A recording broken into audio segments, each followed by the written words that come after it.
नमस्कार मित्रांनो, श्री स्वामी समर्थ. गुरुचरित्र पारायण करण्याची खूप इच्छा होत आहे, पण नियम ऐकूनच पारायण करण्याचं धाडस होत नाही.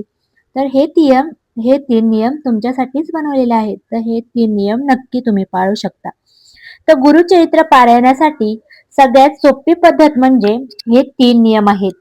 पहिले एकच वेळ निश्चित करून पहाटे ते सायंकाळच्या पर्यंत दुपारी वगळता एकाच ठिकाणी बसून पारायण करावे.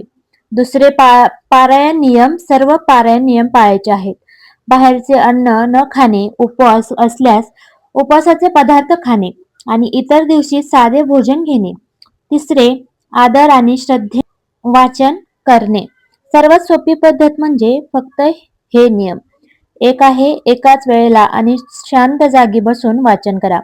सकाळी लवकर उठून उदाहरणार्थ पहाटे ते सायंकाळ या वेळेत पारायण करा. दुपारी ते 12:30 ते 12 पर्यंतची वेळ टाळणे, कारण ती दत्तात्रेयांची भिक्षा मागण्याची वेळ असते.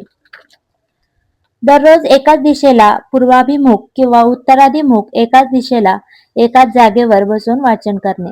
दुसरा नियम आहे काही नियम पाळा. पारायण काळात बाहेरचे अन्न खाऊ नका. तुम्ही जर उपवास करत असाल तर उपवासाचे पदार्थ नक्की खाऊ शकता.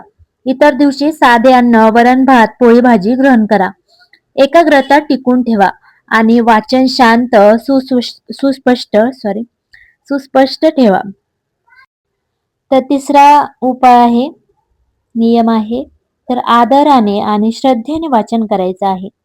तर वाचनापूर्वी श्री दत्त महाराजांच्या मूर्तीची किंवा प्रतिमेची पूजा करा.